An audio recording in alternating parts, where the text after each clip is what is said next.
In the late 1920s, the United States appeared unstoppable. Factories roared, radios filled living rooms with music, and stock prices climbed as if gravity no longer applied. Newspapers spoke of a new era where prosperity would never end. Ordinary families invested savings, convinced wealth was finally within reach. Few questioned the speed of this growth or the fragile foundations beneath it. Beneath the surface of celebration, dangerous imbalances were quietly forming, setting the stage for one of the most devastating economic collapses in modern history. After the First World War, the United States emerged as the world's leading industrial and financial power. European economies lay damaged, while American factories expanded to fill global demand. Credit flowed freely, wages rose unevenly, and consumer goods became symbols of modern success. Yet this rapid transformation created dependence on continuous growth. Farms, industries, and banks expanded without safeguards. The nation had won the war abroad. But at home, the economy was being pushed beyond its natural limits, without a plan for what might happen if demand slowed. The decade known as the Roaring Twenties brought innovation and consumption on an unprecedented scale. Automobiles, appliances, and mass entertainment reshaped daily life.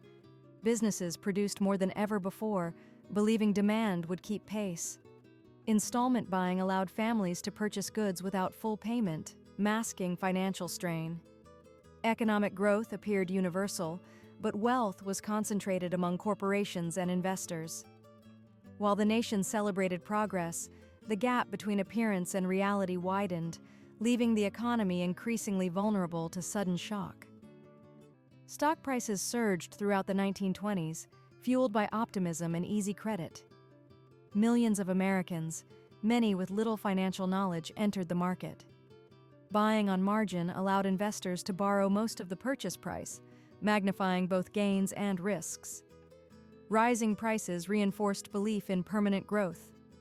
Warnings from economists were ignored or dismissed. The stock market had become a national obsession, disconnected from the real economy it was meant to reflect. Easy credit transformed consumption. Families purchased cars, radios, and furniture through installment plans, paying little up front.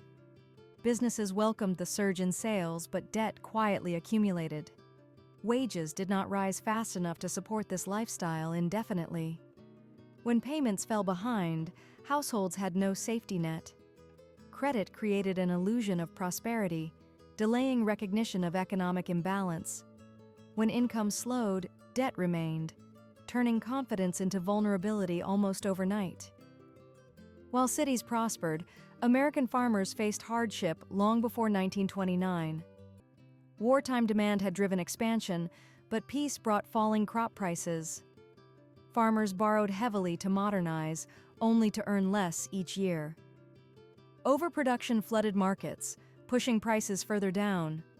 Rural communities struggled quietly, their warnings largely ignored. This agricultural collapse weakened banks and regional economies, creating cracks in the financial system that would later widen into a national disaster. By the late 1920s, economic gains were unevenly distributed.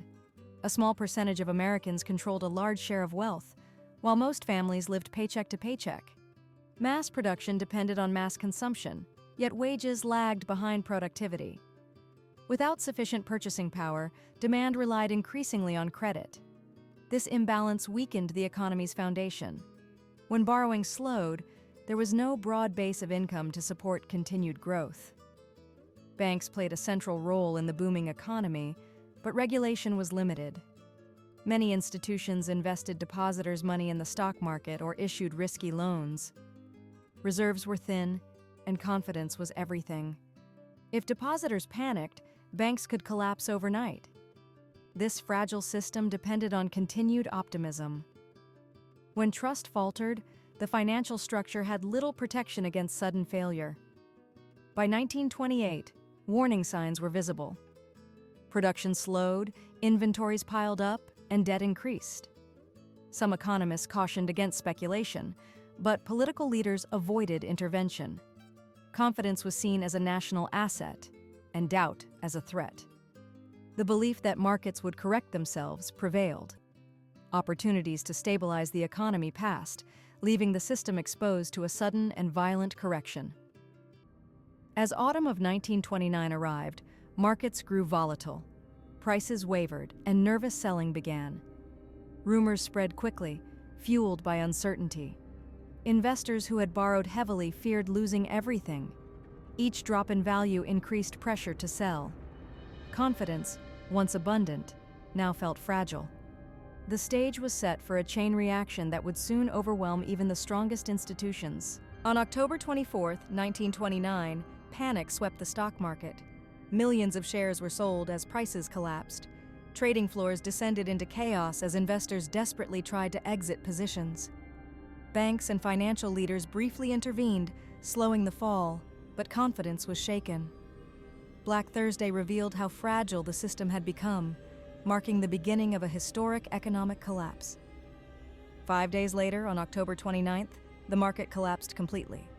16 million shares changed hands as prices plunged beyond recovery. Fortunes vanished in hours. There was no rescue this time. The belief in endless prosperity ended abruptly. Black Tuesday transformed fear into certainty. The economic system had failed, and the consequences would extend far beyond Wall Street. As stock values collapsed, banks faced immediate strain. Loans tied to investments could not be repaid.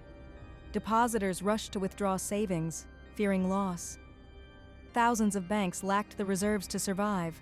Closures spread rapidly, erasing life savings overnight. The financial crisis moved from markets into daily life, transforming economic panic into personal tragedy. Without credit and customers, businesses began to fail. Factories closed, stores shut their doors, and production halted. Supply chains broke down as demand vanished. Employers could no longer pay workers, deepening unemployment. What began as a financial collapse became a nationwide economic shutdown, affecting every sector of society. Unemployment rose at an unprecedented rate. By the early 1930s, millions were without work. Skilled labor offered no protection. Families lost income, homes, and stability. Relief was limited, and shame often prevented seeking help. Lines for food and assistance grew longer, symbolizing a nation struggling to survive the consequences of economic collapse. Breadlines became a defining image of the Depression. Ordinary citizens waited for basic meals, often for hours. Pride gave way to necessity. Communities relied on charities and local relief. Hunger reshaped daily routines and family dynamics. Survival replaced ambition, and the promise of prosperity felt distant and unreachable. As savings vanished and jobs disappeared, homelessness spread. Makeshift communities of scrap wood and metal appeared on city outskirts. These shantytowns reflected resilience amid despair. Families lived without utilities, sheltering from harsh conditions. The scale of displacement revealed how deeply the Depression had reshaped American life. The economic collapse did not stop at national borders. Global trade declined sharply as demand fell. Countries dependent on American loans and markets suffered immediate hardship. International cooperation weakened, and protectionist policies deepened the crisis. The Depression became a worldwide catastrophe, reshaping political and economic systems across continents.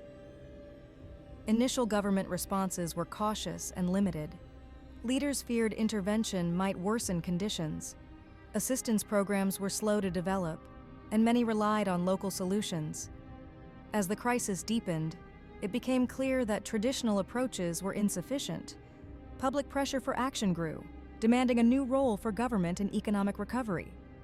The severity of the Depression forced a reevaluation of economic policy. Ideas once considered radical gained acceptance. Public works, financial reforms, and direct relief entered national discussion.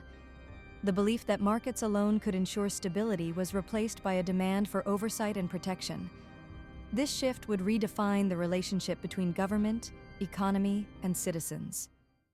Restoring confidence proved as important as restoring jobs. Financial reforms aimed to protect savings and prevent panic. Public trust returned slowly, shaped by visible action and accountability. Though hardship remained, fear began to ease. Stability, once shattered, was cautiously rebuilt through shared effort and institutional change. Economic recovery was slow and uneven. Many families endured years of hardship before stability returned. Industries adapted, regulations strengthened, and employment gradually improved. The Depression permanently altered expectations about security and risk. Recovery was not a moment, but a prolonged process that reshaped American society. The Depression left lasting lessons. Financial regulation became essential. Social safety nets expanded to protect the vulnerable. Economic planning acknowledged the dangers of unchecked speculation and inequality. These changes aimed to prevent a repeat of such collapse. The crisis transformed economic thinking, influencing policy for generations. Beyond economics, the Depression reshaped values. Thrift replaced excess. Caution replaced confidence. Communities emphasized cooperation and resilience. Shared hardship forged collective memory. These social changes influenced behavior long after recovery, shaping attitudes toward work, savings, and responsibility. Future economic crises were measured against the Depression. Policymakers applied its lessons to prevent systemic collapse. Early intervention, financial oversight, and coordinated response became guiding principles. The memory of 1929 shaped decision-making, serving as a warning against complacency and excess. The Great Depression remains a reminder of how quickly prosperity can collapse. It demonstrates the dangers of inequality, unchecked speculation, and fragile systems. Economic stability requires balance, oversight, and shared responsibility. Understanding this history helps societies recognize warning signs and protect against repeating past mistakes. The story of the 1929 economic collapse is not only about loss, but about learning. It reshaped nations, policies, and lives. Its lessons remain embedded in modern systems, quietly guiding decisions. History does not repeat itself exactly, but it often echoes. The Great Depression stands as a permanent reminder that economic strength must rest on stability, fairness, and vigilance.